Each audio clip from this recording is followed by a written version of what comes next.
Hello বন্ধুরা, আজ আমরা তোমাদের জন্য নিয়ে এসেছি এক অসাধারণ কোরিয়ান মুভি এক্সপ্লেন, যার নাম শুনলে তোমাদের মুখে একটুখানি হাসি ঠিকই আসবে। সাধারণত দেখা যায় ঘর, গাড়ি, বাইক, টিভি এসব ভাড়াতে দেওয়া হয়, কিন্তু এই দুষ্টু মেয়েটা কি করে জানো? সে তার বাবাকেই ভাড়াতে দিয়ে দেয়।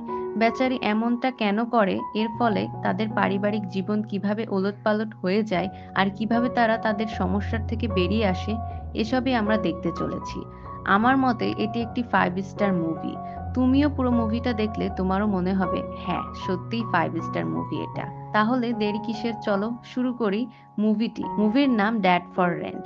মুভির শুরুতেই দেখা যায় এক ব্যক্তি টিভিতে এক বিজ্ঞাপন দেখছে, আর সে এক অভিনেত্রীর সৌন্দর্যে মুগ্ধ হয়ে তাকিয়ে আছে। এই অভিনেত্রীর নাম মিশা। দেখো কিভাবে একেবারে স্ট্যাচুর মতো বসে আছে। এই সময় তার স্ত্রী মারিয়া আসে। তখনই সে তাড়াতাড়ি নিউজ চ্যানেলে চলে যায় আর বলে, শুনেছো আমাদের দেশের মুদ্রার দাম একদম পড়ে গেছে, বেকারত্ব অনেক বেড়ে গেছে। তার স্ত্রী বলে, হ্যাঁ হ্যাঁ, যখন তোমার মতো অলস লোক 10 বছর ধরে কোনো কাজ না করে বসে থাকবে তখন তো বেকারত্ব বাড়বেই। ঠিকই তো বলেছে। আর এই লোকটার নাম হচ্ছে চ্যাং। সে চুপচাপ নিজের মেয়ের ঘরে ঢুকে পড়ে। বাবা এমন। এদিকে মেয়ের মুখে ব্রাশ দিয়ে রং করা। চ্যাং জিজ্ঞেস করে, মা এটা কি অবস্থা করেছো? সে বলে, কিছু না বাবা, আমি রিসাইক্লিং করছি। চ্যাং বলে, কোন জিনিসের রিসাইক্লিং করেছো? তারপর ঘরে তাকিয়ে দেখে একদম নতুন জুতো, যার ট্যাগ পর্যন্ত এখনো খোলা হয়নি। তাতে রং করে রেখেছে মেয়েটা। চ্যাং বকাবকি করে বলে, রিসাইক্লিং মানে পুরনো জিনিস আবার ব্যবহার করা। এটা তো এখনো ব্যবহারই করনি। রিসাইক্লিং এর অজুহাতে একেবারে নষ্ট করে দিলে এটা তুমি। সে বলে, বাবা একদিন তো এটা পুরনো হবে, তাই ভাবলাম আজই রিসাইক্লিং করে ফেলি, তাতে কি সমস্যা? এই দুষ্টু আর বুদ্ধিমতী মেয়েটির নাম হচ্ছে ইয়াং। সে বলে, কাল তো তোমাকে আমার স্কুলে আসতে হবে, ভুলে যেও না। চ্যাং বলে, না রে, আমি যাব না, তোমার মাকে নিয়ে যাও। সে বলে, না বাবা, টিচার শুধু তোমাকেই ডেকেছেন, তোমাকেই আসতে হবে। পরদিন ইয়াংকে ক্লাসে দেখা যায়। টিচার সবাইকে বলেছিলেন যে তারা যেন বাড়ি থেকে এমন কিছু নিয়ে আসে যা তারা আর ব্যবহার করবে না। আইডিয়াটা হলো, একজনের অপ্রয়োজনীয় জিনিস অন্যজনের জন্য দরকারি হতে পারে, আর সেগুলো তারা একে অপরের সঙ্গে বদল করতে পারবে। একজন ধনী পরিবারের ছেলে যার নাম জেটি, সে তো সরাসরি প্লে স্টেশন নিয়ে এসেছে, আর সবাই বলে উঠলো, আমাকে দাও, আমাকে দাও প্লে স্টেশন। একজন বলে, আমার কাছে বেসবল ব্যাট আছে, এটা নাও আর প্লে স্টেশন দাও। কিন্তু জেটি বলে, আরে এ কি, আমার কাছে তো এক বিখ্যাত ব্যাটসম্যানের সই করা অসাধারণ বেসবল ব্যাট আছে, তোমার ব্যাট দিয়ে আমি কি করব? এইভাবে বন্ধুরা, বাচ্চারা নিজেদের মধ্যে কথা বলছিল, কিন্তু সেই ছেলে তার প্লে স্টেশন কাউকে দেয় না। অন্যদিকে চ্যাংকে মারিয়া ফোন করে বলে, আরে ইয়াং, তোমাকে তো স্কুলে ডেকেছিল, তুমি গেলে না কেন? চ্যাং তো পুরোপুরি ভুলেই গিয়েছিল যে তাকে স্কুলে যেতে হবে। এখন তো চ্যাং এর কাছে স্কুলে যাওয়ারও টাকা নেই, তাই সে নিজের মেয়ের ইয়াং এর পিগি ব্যাংকের ছিদ্রে একটি ক্লিপ ঢুকিয়ে সাবধানে একটা নোট বের করে নেয়। বলো দেখি কি অবস্থা বাবার। কিন্তু সে নিজেই ভাবে, আমার চুটকি ইয়াং এতটা বুদ্ধিমান যে চালের বস্তায় একদানা কম হলেও ও বুঝে যাবে ওজন দেখে। ও সাথে সাথে ধরে ফেলবে যে আমি টাকা নিয়েছি। এই ভেবে সে কাগজের নোটটা বের করে ঠিক সেই ওজনের আরেকটা কাগজ ভরে দেয় ভেতরে। এদিকে শিক্ষক ইয়াংকে জিজ্ঞেস করেন, বেটা তুমি কোন জিনিসটা এক্সচেঞ্জ করতে চাও? সে বলে, আমার ইউজলেস আইটেমটা আসছে এখন। আরে তখন বন্ধুরা একদম নাটকীয় ভঙ্গিতে দরজায় এসে দাঁড়ায় চ্যাং। ইয়াং তাকে ভেতরে ডাকে আর ক্লাসকে বলে, এই হচ্ছে আমার বাবা চ্যাং। তার বয়স 39 বছর। তিনি সিওল ইউনিভার্সিটি থেকে গ্রাজুয়েশন করেছেন। আমার বাড়ির একমাত্র ইউজলেস জিনিস এটাই। যে কেউ চাইলে ওনাকে ভাড়ায় নিতে পারে, আমার কোনো আপত্তি নেই। এ কথা শুনে তো সবাই একেবারে অবাক। সবে বাচ্চারা একদম স্ট্যাচুর মতো চুপ হয়ে যায়। এটা সে কি বলছে? শিক্ষকও হতবাক, চ্যাং তো নিজেই হতবাক। এমন সন্তান পেয়েছি যে আমাকে ভাড়ায় দেওয়ার কথা বলছে। শিক্ষক বলেন, বাবাকে এমন বলে না, আগামীকাল অন্য কিছু নিয়ে এসো। কিন্তু ইয়াং বলে, না না, আমি বলছি না। শিক্ষিকা, আমার মা রোজ বলেন বাড়িতে সবকিছু গুরুত্বপূর্ণ, যদি কেউ বাড়ির বোঝা হয় বসে থাকে তাহলে সেটা আমার বাবা। এ কথা শুনে চ্যাং রেগে যায় আর বলে, আমার মান সম্মান একেবারে ধূলিসাৎ করে দিলি, চল বাড়িতে তোর খবর নিচ্ছি। তখন শিক্ষকও বলেন, তবে কে নেবে তোমার বাবাকে ভাড়ায়? আর তখন বন্ধুরা জেটি উঠে দাঁড়ায়, আমি নেব। বলে শিক্ষিকা, আমি ইয়াংকে আমার সব আইটেম দিতে রাজি আছি, বদলে আমি ওর বাবাকে নিয়ে যাব। সে চ্যাংকে বলে, শুনুন আঙ্কেল, এই মুহূর্ত থেকে আপনি আমার। চলুন আমার বাড়ি। চ্যাং রেগে গিয়ে যেতে চাইলে জেটি তার পা ধরে বলে, কোথায় যাচ্ছেন? আমি তো আপনাকে কিনে ফেলেছি, আপনাকে আমার সঙ্গে বাড়ি যেতে হবে। শিক্ষক বলেন, স্যার ওর বাবা নেই, সে বাবার ভালোবাসার জন্য হাহাকার করছে। আপনার তো প্রচুর সময়, ওর সঙ্গে একটু সময় কাটালে আপনার কি বা আসে যাবে? চ্যাং নিজের মনে মনে ভাবে, আমার তো সত্যিই অনেক ফাঁকা সময়, তাহলে এই ছেলেটার একটু সাহায্য করিই না কেন? এই ভেবে সে জেটির সঙ্গে তার বাড়ি চলে যায়। আর কি বিশাল সেই বাড়ি, বলার মতো না। জেটি চ্যাং এর যত্ন করে, যে সে জেটি চ্যাংকে খাবার খেতে দেখে সে চেয়ে থাকে। তখন চ্যাং বলে, আরে এইভাবে তাকিয়ে আছো কেন? কখনো কাউকে খেতে দেখোনি নাকি? জেটি বলে, দেখেছি তো, কিন্তু বাবাকে খেতে দেখা হয়নি কখনো। চ্যাং বলে, ঠিক আছে ঠিক আছে, তোমার বাড়িতে কাউকে দেখতে পাচ্ছি না, তোমার মা কোথায়? জেটি বলে, মা তো দাদিকে নিয়ে হাসপাতালে গেছে, আপনি শুধু খেতেই থাকবেন, চলুন আমার সঙ্গে একটু খেলুন। এই বলে সে চ্যাংকে আজব ভাবে সাজিয়ে গ্রাউন্ডে নিয়ে যায়। চ্যাং বলে, আমি তোমার সঙ্গে খেলবো কেন? জেটি বলে, কারণ আমার সঙ্গে খেলার কেউ নেই, আমি সবসময় একাই খেলি। এই কথায় চ্যাং বুঝে ফেলে তার একাকিত্বের কথা, আর তার সঙ্গে মজার খেলায় মেতে ওঠে। দুজনই ওয়াটার গান দিয়ে একে অপরের ওপর জল ছুটতে থাকে। হঠাৎ জেরি সরে যায় আর পানি পড়ে তার মায়ের ওপর, যিনি তখনই হাসপাতাল থেকে ফিরেছেন। চ্যাং তাকিয়ে দেখে, ও মা, এই তো সেই অভিনেত্রী মিশা, যাকে সে সবসময় টিভিতে দেখে। সত্যি, সামনে দেখে সে একেবারে ভূতের মতো দাঁড়িয়ে যায়। এ আমি কি দেখলাম? যেটি তখন মাকে সব বলে দেয়, কেন চ্যাং এখানে এসেছে। মিশা বুঝতে পারে তার ভুল হয়েছে। চ্যাংও তখন নিজেকে সামলে নিয়ে বলে, আমি আপনার অনেক বড় ফ্যান, আমি তো ভাবতেও পারিনি এটা আপনার বাড়ি। এই দৃশ্য দেখে কাট করে আমরা দেখি মারিয়া, সে নিজের বিউটি পার্লার চালাচ্ছে, জায়গাটা সে লিজে নিয়েছে, আর ধীরে ধীরে তার ব্যবসা বাড়ছে। হঠাৎ লাইটের বাল্ব ফিউজ হয়ে যায়, সে নিজেকেই সেটা পাল্টাতে হয়। তখন এক কাস্টমার জিজ্ঞেস করে, সব কাজ তুমি একাই করো, তোমার স্বামীকে বলো না কেন? মারিয়া বলে, স্বামী? আরে সে তো কোনো কাজই করতে চায় না, বললেই বলে হাতে ব্যথা, পায়ে ব্যথা, এইরকমই কিছু একটা কারণ দেখায়, সবসময় তাই করে। এদিকে জেটির বাড়িতে মিশার অনুরোধে চ্যাং বাল্ব পাল্টাচ্ছে। সে মিশাকে বলে, আপনার বাড়িতে কোনো সমস্যা হলে আমাকে বলবেন, আমি সব ঠিক করে দেব, আমি খুবই দায়িত্বশীল ফ্যামিলি ম্যান। এইভাবে নিজের ছাপ রেখে চ্যাং আবার নিজের বাড়ি ফিরে আসে। এখানে এসে সে ও ইয়াং সাবানের পানিতে ফু দিয়ে বুদবুদ তৈরি করে, সারা ঘর নোংরা করে ফেলেছে। একটা বড় বুদবুদ তৈরি হলে দুজনেই আনন্দে নাচতে থাকে, কিন্তু সেই বুদবুদ সোজা গিয়ে মারিয়ার মুখে ফেটে যায়।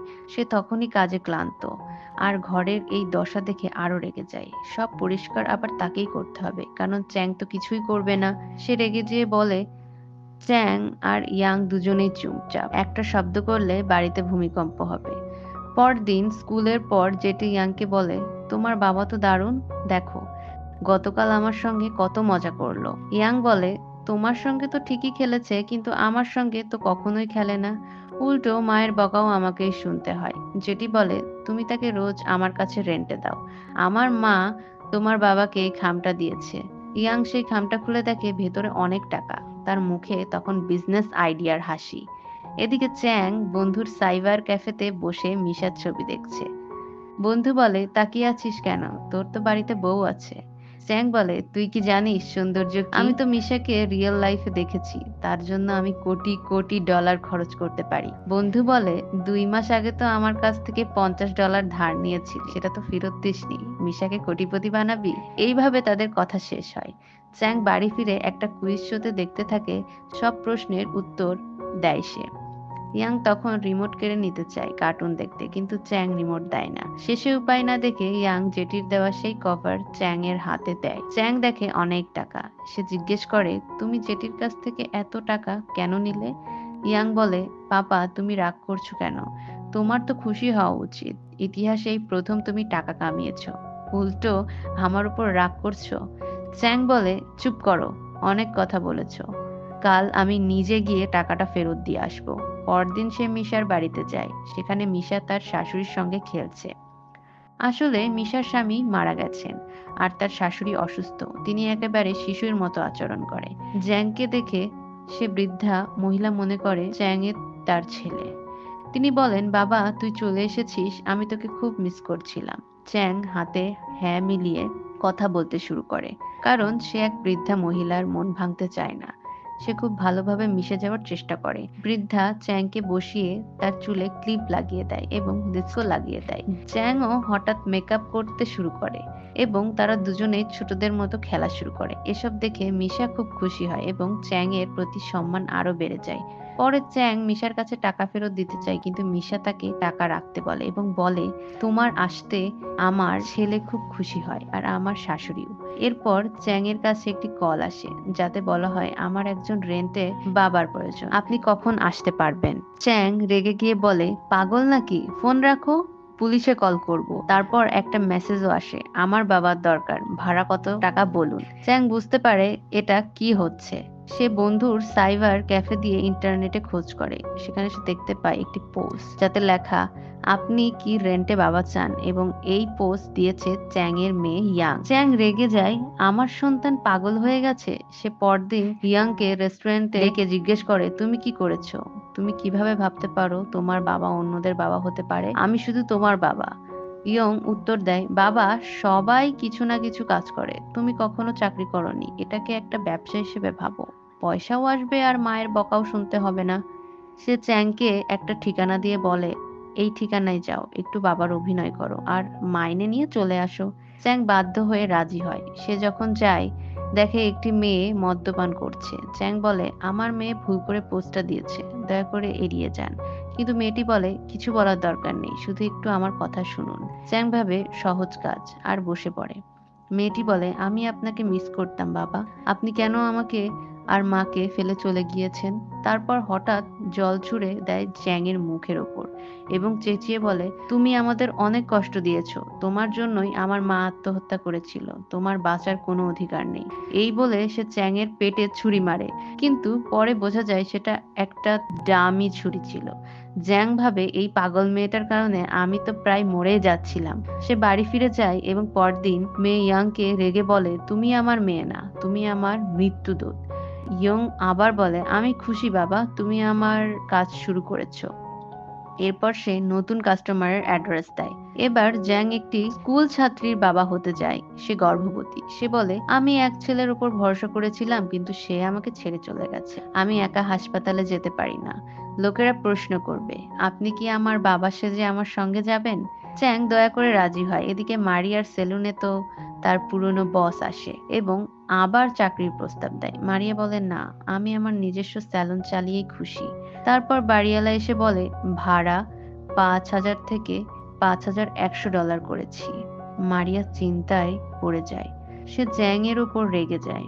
সে কিছু কাজ করছে না বলে তখন চ্যাং নিজের মেয়ের দেওয়া ভাড়া বাবা কাজ চালিয়ে যেতে বাধ্য হয়। এবার এক বড়লোক তাকে হায়ার করে তার মেয়ে স্কুলে অন্য পিতামাতাদের সঙ্গে কুকিং প্রোগ্রামে অংশ নেবে। চ্যাং সেখানে গিয়ে একজনের কাছে থেকে শেয়ার মার্কেটের জটিল প্রশ্ন শুনে আন্দাজে উত্তর দেয়, কিন্তু তাও মানুষ তাকে জিনিয়াস ভাবে। চ্যাং তখন ভাবে, আমি কি সত্যিই এত বুদ্ধিমান। পরে সে দেখে সেই মেয়ে যার বাবা সে হয়েছে খুব দুঃখী, কারণ তার নিজের বাবা আসেনি। এক সহপাঠী তার গায়ে খাবার ছুঁড়ে মারে। চ্যাং এগিয়ে গিয়ে মেয়েটিকে পরিষ্কার করতে গেলে মেয়েটি চিৎকার করে, চুপচাপ চলে যান, আপনি এখানে শুধু টাকার জন্য এসেছেন, মানে আমার ব্যাপারে তো তোমার কোনো চিন্তাই নেই। ঘটনার পরে সে মেয়েটিকে নিতে তার আসল বাবা আসে। মেয়েটি চুপচাপ গিয়ে গাড়িতে বসে পড়ে। দেখো, সে চ্যাংকে বকাবকি করে, তুমি বাবার অভিনয়ও ঠিকমতো করতে পারো না, তুমি আমার মেয়েকে এত রাগিয়ে দিলে যে সে সবার সামনে চিৎকার করে উঠল। চ্যাং খুবই রেগে যায় এবং জবাব দেয়, হ্যাঁ, আমি তো শুধু বাবার অভিনয় করেছিলাম, আমার ভুল হতেই পারে, কিন্তু তুমি তো ওর আসল বাবা, তুমি জানো ওর সাথে কি হয়েছে। তার শুধু তোমার ভালোবাসা দরকার, আর তুমি কেবল টাকা কামানোর মেশিন হয়ে গেছো। একটু সময় দাও তোমার মেয়েকে, তাহলে বুঝতে পারবে বাবা হওয়ার মানে কি। কিন্তু সেই মানুষটি চ্যাংয়ের মুখে একটা খাম ছুঁড়ে দেয় যার মধ্যে টাকা ছিল এবং বলে, চুপ করো, এই নাও তোমার টাকা, এখন এখান থেকে চলে যাও। কিন্তু গাড়িতে বসে থাকা সেই মেয়ে চ্যাংয়ের সমস্ত কথা শুনে ফেলে। যখন সেই ব্যবসায়ী গাড়িতে বসে, মেয়েটি বলে, কমপক্ষে যিনি বাবার অভিনয় করেছিলেন তিনি তো আমার মনের কষ্ট বুঝেছেন, বাবা আপনি কবে বুঝবেন। তখন সেই ব্যবসায়ী বুঝতে পারে যে সত্যিই ভুল করেছিল। সে ঠিক করে তাকে মেয়ের জন্য সময় দিতে হবে। এদিকে চ্যাং ইয়ং এর সঙ্গে বাড়িতে মজা করতে থাকে। বিছানায় শুয়ে পাত দেয়। ইয়ং রেগে গিয়ে বলে, ওঠো বাবা, এটা আমার বিছানা, এখন তো তোমার জন্য গন্ধ হবে। পরদিন চ্যাং তার বন্ধুর ব্রাউজিং সেন্টারে তার অফিস খুলে ফেলে এবং একটা বোর্ড লাগায়, এখানে বাবা ভাড়ায় দেওয়া হয়। বন্ধু অবাক হয়ে বলে, বিনা অনুমতিতে আমার সেন্টারে অফিস খুললে? চ্যাং বলে, আরে আমরা তো জিগরি দোস্ত, তোর গালে যদি একটা মাছিও বসে আমার কষ্ট হয়। এইভাবে নানা অভিনয় দেখিয়ে চ্যাং বেরিয়ে যায়। তারপর সে গর্ভবতী ছাত্রীর সঙ্গে হাসপাতালে যায় এবং স্ক্যান রিপোর্টে তার বাচ্চাকে দেখিয়ে বলে, দেখো তোমার বাচ্চা একদম সুস্থ, জন্মের পরে ভালোভাবে যত্ন নিও। কিন্তু মেয়েটি বলে, জন্মের সঙ্গে সঙ্গে তাকে অনাথ আশ্রমে দিয়ে দেব। চ্যাং অবাক হয়ে বলে, তাহলে জন্ম দেওয়ার দরকার কি ছিল? মেয়েটি বলে, আমার কোনো উপায় ছিল না, আমি নিজেকেই সামলাতে পারি না, বাচ্চাকে কিভাবে পালবো। এইভাবে একের পর এক ঘটনা ঘটে। একজন মদ্যপান মেয়ের বাবা অভিনয় করতে গিয়ে চ্যাংয়ের বন্ধু পর্যন্ত মার খায়। শেষে সেই মেয়েটি বলে, আমার বাবা ও মা দুজনেই মারা গেছে, আমার থাকারও জায়গা নেই। চ্যাং ও তার বন্ধু বলে, তুমি আমাদের সেন্টারে কাজ করতে পারো, সেখানেই থাকো। এরপর সেই ব্যবসায়ী যার মেয়ের জন্য চ্যাং বাবা হয়েছিল ফিরে এসে বলে, আমার ভুল হয়েছে, আমি শুধু টাকার পেছনে ছুটছিলাম, আমার মেয়েকে সময় দেইনি। সে আত্মহত্যা করতে যাচ্ছিল, ভালো হয়েছে তাকে বাঁচিয়েছো। সে অনুরোধ করে, চ্যাং তুমি যদি মেয়েকে বুঝাও তাহলে আমি কথা বলতে পারবো। চ্যাং মেয়েটিকে বই দেয় এবং বলে, ঘুমের ওষুধ খেয়ে কিছু হয় না, এই বইগুলো পড়ে ফেলো, তারপর তোমার বাবা সব করবে যা তুমি চাও, না করলে আমি করব। এইভাবে মেয়েটির মুখে হাসি ফোটে। চ্যাং আরো অনেক ক্লায়েন্ট পেতে থাকে, অনাথ আশ্রমে গিয়ে বাচ্চাদের সাথে খেলে। একসময় এত কাজ বেড়ে যায় যে নিজের মেয়ের সাথেও সময় কাটাতে পারে না। তারপর সে মিথ্যে বলে তার স্ত্রীকে যে সে একজন consultant, share market, money exchange ইত্যাদি। আসলে কিছুই জানে না, যা শুনেছিল সেটাই বলেছে। পরিবার ভাবছে, ও বাবা তো অনেক জানে। শেষে চ্যাং তার পরিবারকে রেখে অন্যদের সঙ্গে ডিনার করে এবং বলে, তোমার দাদিকে দেখে আমার নিজের মাকে মনে পড়ে যায়। দাদির কথা খুব মনে পড়ে, জানো, ওনার জন্যই আমি গ্রাজুয়েট হতে পেরেছিলাম। মিশা জিজ্ঞেস করে, ও কিভাবে? তখন চ্যাং বলে, আমি স্কুলে সবসময় প্রথম হতাম, কিন্তু আমার বাবা মা কখনো বিশেষ খুশি হতেন না, তবে আমার দাদি খুব খুশি হতেন। ওনার মুখে সেই হাসি দেখার জন্যই আমি বারবার টপ করতে লাগলাম। তোমার শাশুড়িও ঠিক ওনার মতোই ছোট ছোট বিষয়ে খুব খুশি হন, তাই আমি বলছিলাম। এমন সময় জেটি এসে বলে, মাম্মা, আমার জন্মদিনে তুমি আমাকে বেসবল ম্যাচ দেখাতে নিয়ে যাওয়ার কথা বলেছিলে, তো আমরা যাচ্ছি, কিন্তু পাপা আপনিও আসবেন, আমরা তিনজন মিলে ম্যাচ দেখব, খুব মজা হবে। চ্যাং কিছু বলে না, কিন্তু খুশি মনে তাদের সঙ্গে চলে যায়। তারপর ব্রাউজিং সেন্টারে কাজ করা এক মেয়ের হাতে নেল পলিশ লাগাতে থাকে চ্যাং। পাশে থাকা তার বন্ধুর খারাপ লাগে, কারণ সেই মেয়েটিকে সে পছন্দ করতে শুরু করেছিল। এদিকে চ্যাং জেটির সঙ্গে বেসবল ম্যাচ দেখতে টিকিট বুক করছিল, তখন ইয়ং সেটা দেখে, খুব খুশি হয়, কিন্তু চ্যাং বলে, আমি তো এমনি এমনি দেখছিলাম। ইয়ং বলে, চলো আমার সঙ্গে খেলো বাবা। চ্যাং বলে, আগে হোমওয়ার্ক শেষ করো। ইয়ং বলে, আমি তো অনেক আগেই হোমওয়ার্ক করে ফেলেছি, এখন খেলো। চ্যাং বলে, আমি খুবই ব্যস্ত, তোমাকে টাকা দিচ্ছি, নিজের জন্য খেলনা কিনে নিও। এ কথা শুনে ইয়াং রাগ করে চলে যায়। অন্যদিকে মারিয়ার সেলুনের মালিক বলে, আমি তো আগেই বলেছিলাম লিজের টাকা বাড়বে, কিন্তু এখন সেই টাকাও চাই না, কারণ আমি বাড়ি বিক্রি করে মেয়েকে নিয়ে আমেরিকা যাচ্ছি, তুমি সেলুন খালি করে দাও। মারিয়া চিন্তিত হয়ে পড়ে। চ্যাং ইয়ং এর জন্য ডিনার নিয়ে আসে, কিন্তু ইয়ং নেয় না। চ্যাং জিজ্ঞেস করে, তোমার কি হয়েছে? মারিয়া বলে, ভাবছি সেলুন বন্ধ করে দিই, তুমি তো এখন ভালোই উপার্জন করছো, আমি ঘরেই থাকবো, ইয়ং এর সঙ্গে সময় কাটাতে পারবো। চ্যাং বলে, তুমি এত তাড়াতাড়ি সিদ্ধান্ত নিচ্ছ কেন? এই তো সবে সেলুন শুরু করলে। পরদিন মারিয়ার সেলুনে এক ধনী মহিলা আসে, যার সেলুনে সে আগে কাজ করত। তোমার জন্য $100 জোগাড় করে দিতে পারি, তাকে সব কথা বলে। মহিলা বলে, আমি বুঝতে পারছি। এতে মারিয়া খুশি হয়। ইতিমধ্যে ইয়ং খুব কষ্ট পায়, কারণ তার পাপা এখন তার সঙ্গে আর সময় কাটান না। সে টিভি চালায়, দেখে যে চ্যাং, মিশা ও জেটি একসঙ্গে বেসবল ম্যাচ উপভোগ করছে। প্রথমবারের মতো ইয়াং এর মনে জ্বলে ওঠে, কিন্তু এখন আর কান্না করে লাভ নেই, কারণ এই ভাড়া পাপার আইডিয়া তো তারই ছিল। ম্যাচের সময় বলটা চ্যাং এর দিকে আসে, কিন্তু সে ধরতে পারে না। যদি ধরতে পারত, যেটি বলটা পেত। এখন অন্য একজন সেটি নিয়ে তার গার্লফ্রেন্ডকে দিয়ে দেয়। এটা দেখে চ্যাং বলে, ও বলটা বাচ্চাটাকে দাও। সবাই সমস্বরে বলতে থাকে, বলের অধিকার জেটির, এবং শেষ পর্যন্ত সে বলটা পায়। মিশার ফোন আসে যে তার শাশুড়ি হাসপাতালে হাঙ্গামা করছে। তারা সবাই হাসপাতালে যায়। শাশুড়ি জোরে জোরে চিৎকার করছে, আমার ছেলে চাই, ওকে নিয়ে এসো। মিশা আর সহ্য করতে না পেরে বলে, আপনার ছেলে মারা গেছে, আর ফিরে আসবে না। প্লিজ আমাকে সুসাইড করতে বাধ্য করবেন না। শাশুড়ির ডিমনেশিয়া আছে, তাই সে সব ভুলে যাচ্ছে। সত্যটা শুনে সে জ্ঞান হারিয়ে ফেলে। এদিকে মারিয়া ও ইয়ং বাড়ির মালিকের সঙ্গে দেখা করে। মারিয়া টাকা নিয়ে আসে, কিন্তু মালিক বলে, আমি তো বলেছি বাড়ি বিক্রি করব। এই সময় জেটির মায়ের ফোনে ইয়াং কল করে বলে, তোমার পাপাকে স্টেডিয়ামে দেখেছি। আমার পাপা কোথায়? জেটি বলে, তোমার পাপা হাসপাতালে গেছেন। তখন মারিয়া ও ইয়ং সেখানে যায়, দেখে চ্যাং মিশাকে সান্ত্বনা দিচ্ছে। মারিয়া ভুল বুঝে রেগে হাসপাতাল থেকে চলে যায়। চ্যাং ওকে থামিয়ে বলে, তুমি যেটা ভাবছো তেমন কিছুই না। মারিয়া বলে, তুমি তো নিজেই স্বীকার করলে। চ্যাং বলে, আমি তো কেবল ওদের সঙ্গে ম্যাচ দেখতে গেছিলাম। মারিয়া বলে, আমি তো তোমার উপর দয়া করে সংসার চালিয়েছি, ভালোবেসে সংসার করিনি। চ্যাং রেগে যায়, তুমি শুধু দয়া করেই আমার সাথে ছিলে? মারিয়া বলে, হ্যাঁ। এবার তোমার নতুন গার্লফ্রেন্ডের কাছে যাও, আমাকে তোমার আর দরকার নেই। পরদিন ইয়ং স্কুলে জেটিকে বলে, আমার পাপা আর তোমার পাপা হবেন না। জেটি বলে, তুমি কি আমাকে বলার আমি ওনাকে পছন্দ করি, তাই রোজ ওনাকে রেন্টে নেব। তারা ঝগড়া করে। এরপর চ্যাং এক গর্ভবতী ছাত্রীর সঙ্গে দেখা করে, যে তার সন্তানকে অনাথ আশ্রমে দিতে চায়। চ্যাং বলে, কমপক্ষে তার বাবাকে জানাও।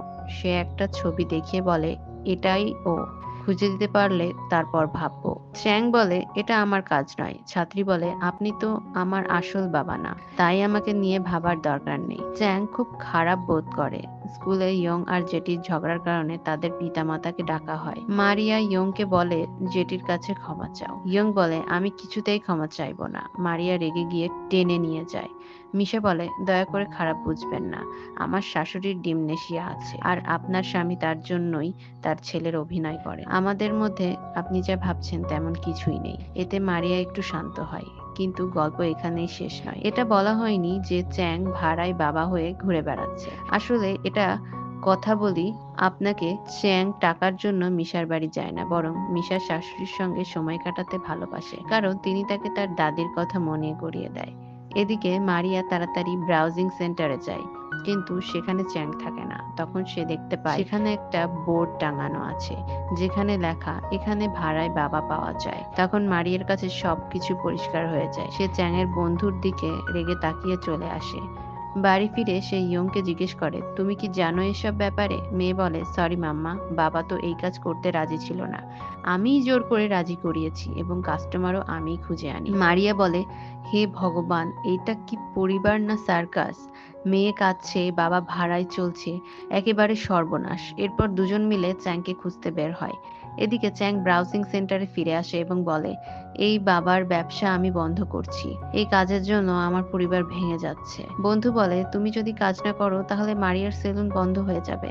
তখন চ্যাং সব বুঝে যায় ও বাড়ির মালিকের সঙ্গে দেখা করতে যায়। সেই মালিক প্রথমে রাজি হয় না, কিন্তু পরে চ্যাং জানতে পারে যে তিনি আসলে অন্য শহরে যাবেন, আমেরিকা নয়, কারণ তার মেয়ে তাকে ফেলে চলে যাচ্ছে। তিনি লোক সমাজে অপমানিত হতে চান না। চ্যাং বলে, আপনি কেন লজ্জা পাচ্ছেন? আপনি 50 বছর এখানে ছিলেন, আপনি এখানেই থাকুন, একদিন না একদিন আপনার মেয়ে বুঝবে। এদিকে মারিয়া চ্যাং এর সিস্টেম চেক করে, দেখে কত মানুষ চ্যাংকে ভালো রিভিউ দিয়েছে তাদের বাবার মতো অনুভব করানোর জন্য। চ্যাং এরপরে হাসপাতালে যায়। মিশার শাশুড়ি ভর্তি, অনাথ শিশুদেরও চিঠিও ছিল। সে বলে, আজ আমি আপনাকে আমার দাদির মতো ভাড়ায় নিতে চাই। তারপর তার নখে নেল পালিশ লাগাতে শুরু করে। বৃদ্ধা বলেন, তুমি আমার ছেলে তো, তুমি কি আমায় ছেড়ে চলে যাবে? চ্যাং বলে, না, আমি তো সবসময় আপনার সঙ্গেই থাকবো। এদিকে ইয়ং স্কুলে বসে চ্যাং এর জন্য অপেক্ষা করছে। চ্যাং যায় এবং চ্যাং তাকে তার পিগি ব্যাংক দেয়। সে বলে, প্লিজ আর কারোর বাবা হয়েও না, তুমি শুধু আমার বাবা। আমি অনেক দিন ধরে টাকা জমিয়েছি তোমার জন্য, কিন্তু ব্যাংক ভাঙলে দেখা যায় কাগজে ভরা, আসল টাকা নেই। যেহেতু চ্যাং মাঝে মধ্যে টাকা চুরি করত এবং টাকার বদলে কাগজ ভরে রাখতো, চ্যাংও কেঁদে ফেলে। তুমি তো আমার নিজের মেয়ে, তোমার জন্য তো আমি সবকিছু করতে পারি। ইয়ং কান্নায় ভেঙে পড়ে। তুমি কি আমার পাপা থাকবে না? আমি সবসময় তোমার পাপাই থাকবো। মারিয়া এসে রেগে যায়। তুমি যদি আগে বলতে তাহলে আমি এত সন্দেহ করতাম না। তুমি এত ভালো কাজ করছো আর আমায় বলনি কেন? ইয়ং কাঁদতে কাঁদতে বলে, তোমার জন্য উনি নিকৃষ্ট হতে পারেন, কিন্তু আমার জন্য তিনি সেরা পাপা। চ্যাং বলে, তুমি আমার প্রিয় মেয়ে ইয়ং, আমি শুধু তোমাকেই ভালোবাসি। মারিয়া তাকালে বলে, তোমাকেও ভালোবাসি। তারা একসাথে জড়িয়ে ধরে। পরদিন চ্যাং একটা চিঠি পায়। ইয়ং লিখেছে, তুমি এখন আর ভাড়ার পাপা হতে হবে না, কিন্তু সেই গর্ভবতী মেয়েটিকে সাহায্য করো। চ্যাং সেই মেয়ের বয়ফ্রেন্ডকে খুঁজে বের করে, তার কাছে নিয়ে যায় এবং শেষ দৃশ্যে তারা একসাথে সেই শিশুকে বড় করার সিদ্ধান্ত নেয়। এইভাবে ড্যাড ফর রেন্ট নামে এই সুন্দর মুভিটি শেষ হয়ে যায়। আপনাদের মুভিটি কেমন লাগলো কমেন্টে জানাবেন এবং ভালো লাগলে একটা লাইক করে দিবেন। চ্যানেলে নতুন হলে চ্যানেলটি সাবস্ক্রাইব করতে ভুলবেন না। দেখা হবে পরের অন্য কোনো ভিডিওতে। ধন্যবাদ।